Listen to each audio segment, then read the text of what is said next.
Alrighty, g'day guys, welcome to part 2 of the Sens Overexplained. So what we're going to do, we've done part 1 already. We're going to go through all the units in the tier 2 barracks, talk about when they're good, what they're useful for, when you want to send them, if you want to send them, and just, yeah, have a little look at all of them. Right, so first up we've got the Mutant from the tank barracks, tanky unit with a slow attack. I'll just cheat a little bit more, there we go. So we got the Mutant here, life for the Horde, apparently he's a Horde unit, there you go. So in terms of his attack speed, it's pretty slow. 200 lumber for 58 to 64 with a pretty average attack speed. Like, gotta be honest, this thing doesn't impress me that much. It's got a lot of health, but what's important with these melee sends is not so much the health, it's more like the damage, right? Because the early levels, they're not going to get focused first. And if you're looking for the late game, like sends, just as blockers, you're going to be looking at these two. Or these three are going to be the big ones, right?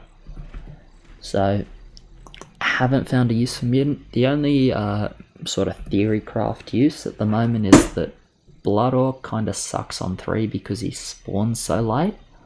So maybe the earlier spawning Mutant is better than Blood Orc on 3. But I kind of don't think so. So I'm not a big fan of Mutant. I think it's a really hard sell to ever send him over the Blood Orc. So I think he's in need of a little love. Alright, next we've got Murgle, which is a weak unit that reduces incoming damage of allies, right? So he's got some chaos damage, honestly not too bad in terms of chaos damage. He's got a pretty okay attack speed, right? It's honestly pretty okay. Not the worst damage, 3953. The low roll's a bit crap, the high roll's pretty okay. But he's sent for the aura, right? So allies in 170 range take 4 less damage. So this thing isn't like super oppressive anymore, because that's a lot of money, or a lot of wood rather, to pay for that aura, right? And it's not that impactful versus a lot of units. It is not bad, and it doesn't affect Thornmail anymore, right? Because this thing was just fucking took 4 heals versus Thornmail. It was filthy. Anyway, it's not too bad versus Shockwave and Stomp though. It is relevant there. But in general, I would say the Murgle's a bit of a luxury send, right? I think it's not the most relevant send. If you've got that 240 wood and you don't think you have too much better to spend it on, then sure, go for the Murgle. It's not the best, that's for sure. But you know, it can be good. If you've scouted like Elite Archer, Disciples, Ice Trolls, Ghost, maybe if someone's silly enough to use that early on, then hey wow, maybe it can really do some work for you.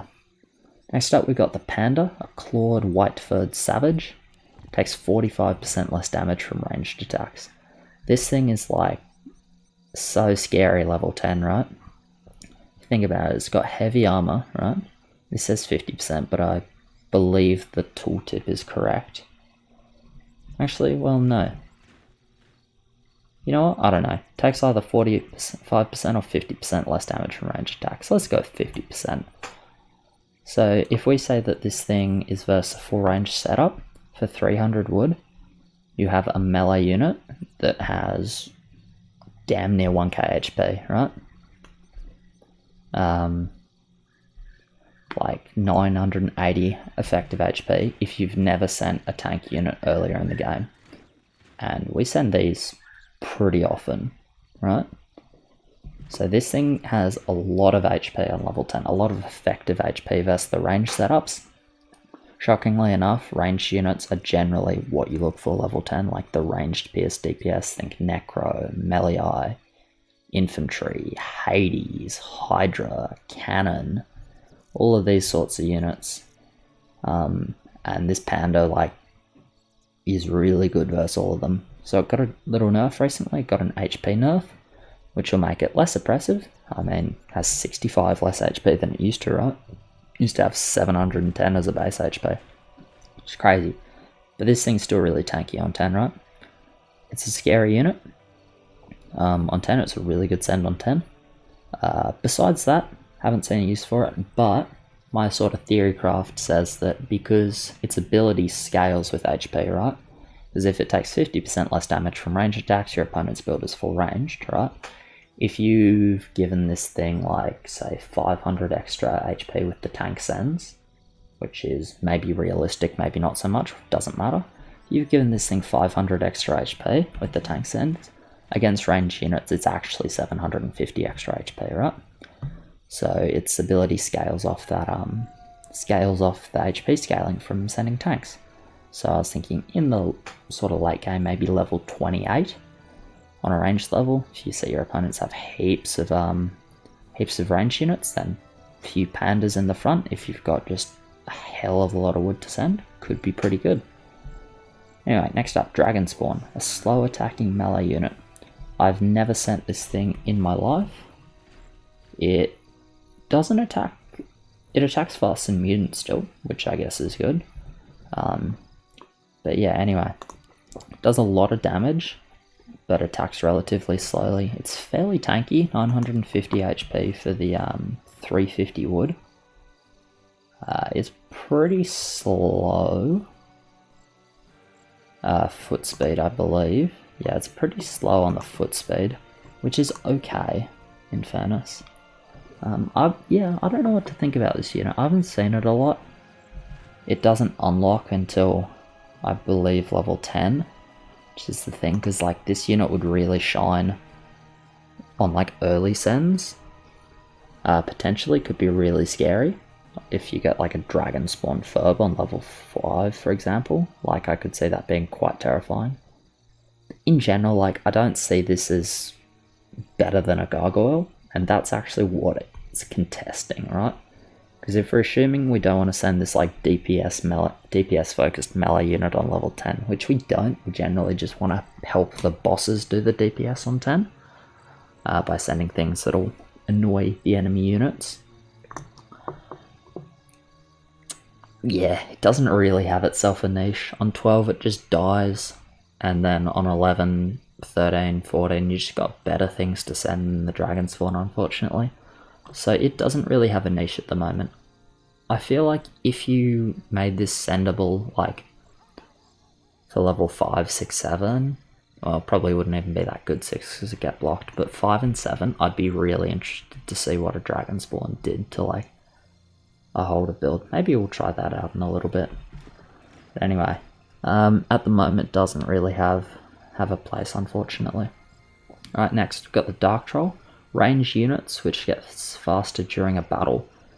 This thing has been the fucking terror of Legion TD recently. Like, level 6 sends have been like Ferb Hermit, Double Dark Troll, and they just smack the king down. They're so strong. This thing's terrifying on 4, 6, and 8 in particular. It's a good send on 7.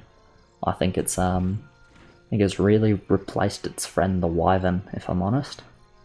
Yeah, this thing's scary, man. So it scales up its attack speed by, this tooltip's not quite up to date, I don't believe, because it was just nerfed, as I talked about in my changelog. So make sure we, or my changelog update, patch review. That's what I call them. Okay. Anyway, as it attacks, it gets more attack speed, basically. So it scales with itself in that sense, and it's really damaging to the king. This thing's scary level 4. Scary level 6, scary level 8, scary level 7. Really, really strong send. Really strong. So yeah, send these. Send these a lot. 4, 5, 6, 7, 8. Good send on every one of those levels. Next we got the Wyvern. I don't think there's a lot of use for this guy anymore. Maybe now the Dark Troll's got nerfed. But the nice thing about the niche of Wyvern was like big send on 7 to quote-unquote counter the clog sends. Or, you know, to, in a clog game, big Wyverns on 7 to just like really do a lot of damage, right? And the thing about Wyvern is they're immune to immolation, immune to stomp, right? But yeah, in general, I would say that Dark Troll just does more damage. Dark Troll is also immune to stomp, it outranges the stomp.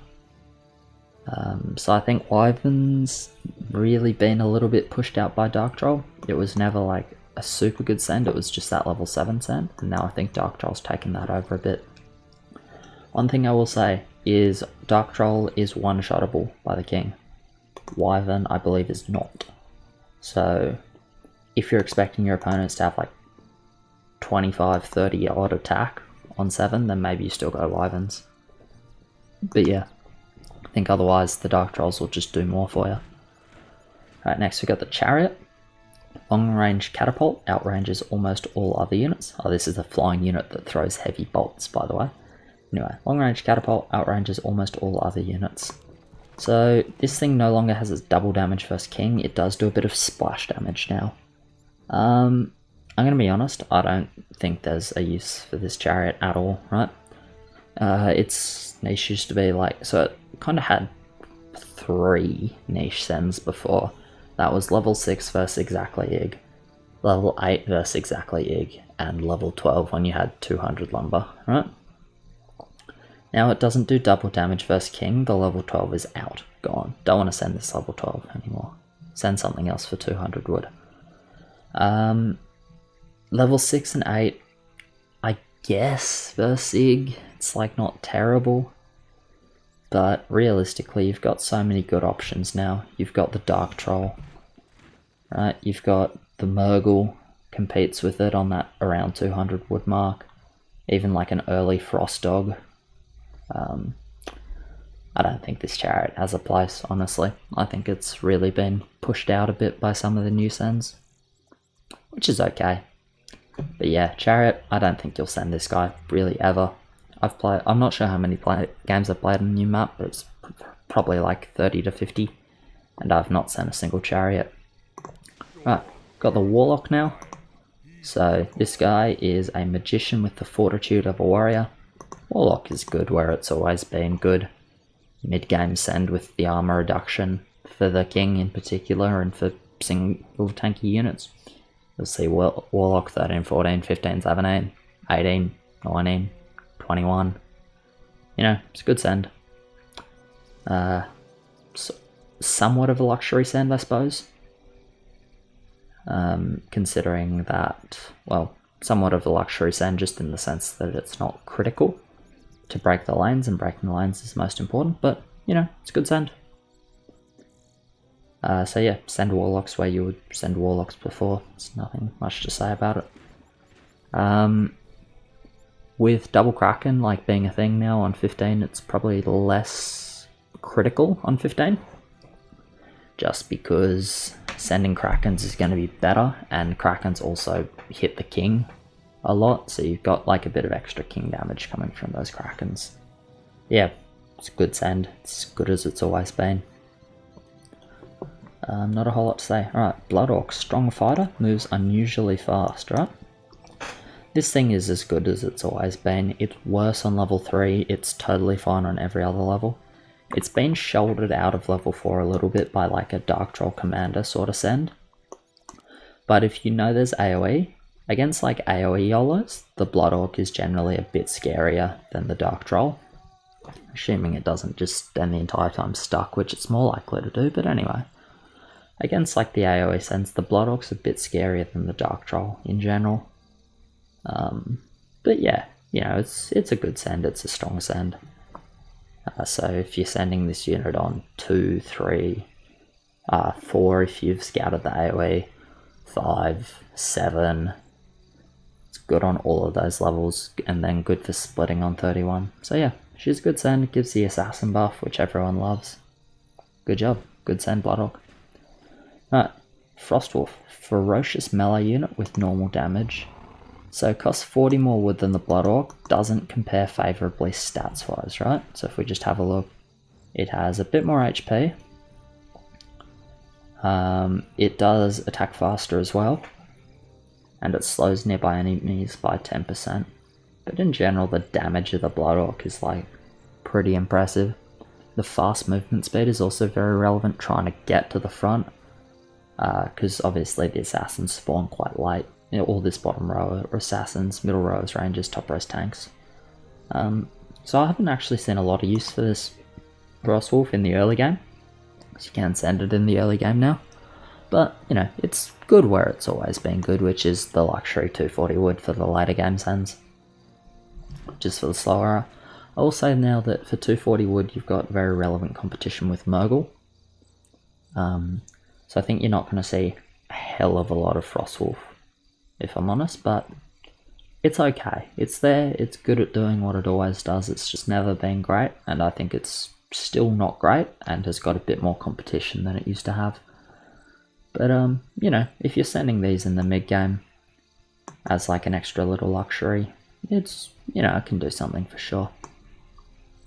Alright, next we've got the Bandit. Who's a filthy bandit with bouncing attacks. So it attacks 3 units, 50% less damage per bounce, right? So it's just a standard Moonglaive ability. But yeah, this thing has like pretty good damage, pretty good attack speed, decent range. Like, it's a good DPS send. First level you can send it as 10. But I like the Bandit, to be honest. I quite like it as a send on level 10.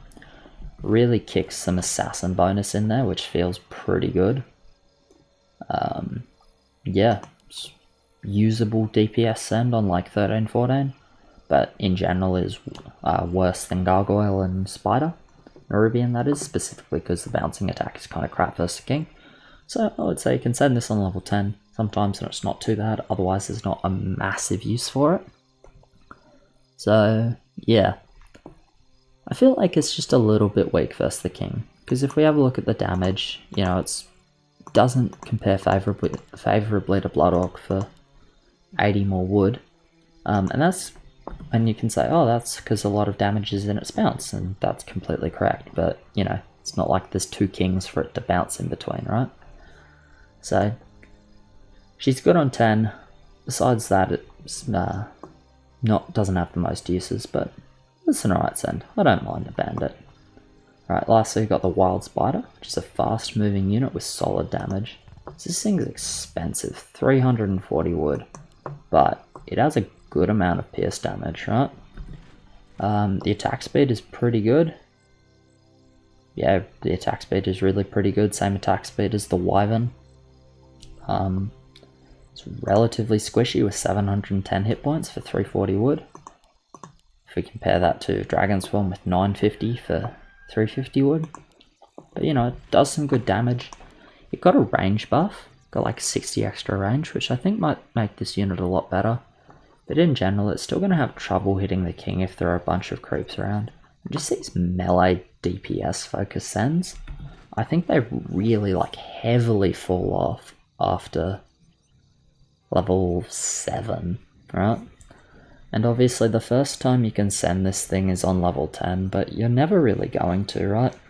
It competes with Panda, and Panda is just tankier on 10, so we're going to send the Panda on 10 if we're sending these types of units, right? Because as I said before, the sends on level 10 are about enabling the bosses to do all the work, not the sends doing all the work and the bosses are the tanks. It's very much the other way around. The sends are the tanks, the bosses do the work. And then after that, it's like, it's got Bandit syndrome in the sense that it's like, it's okay on the lane, but it's not that good versus the King. And even with 160 range, this thing's going to spend a lot of time walking around. You got to remember that like the sends on 13, 14 are really like contested now. You've got the Behemoth going. So I would say not a lot of use for this Spider. Would avoid it in general. I think you've just got better options, right? For this 340 wood, you can send a Warlock. I would say that would be better. Panda, that can definitely be better. Dragon Spawn, yeah, okay, it's probably not really better than that, but it's like Murgle Hermit. You can send a full set of auras for this much, Furperm Com. So yeah, Spider, not for me. Alright, cheers very much for watching, guys. Appreciate it. Like, subscribe, all of that, and I'll catch you in the next one.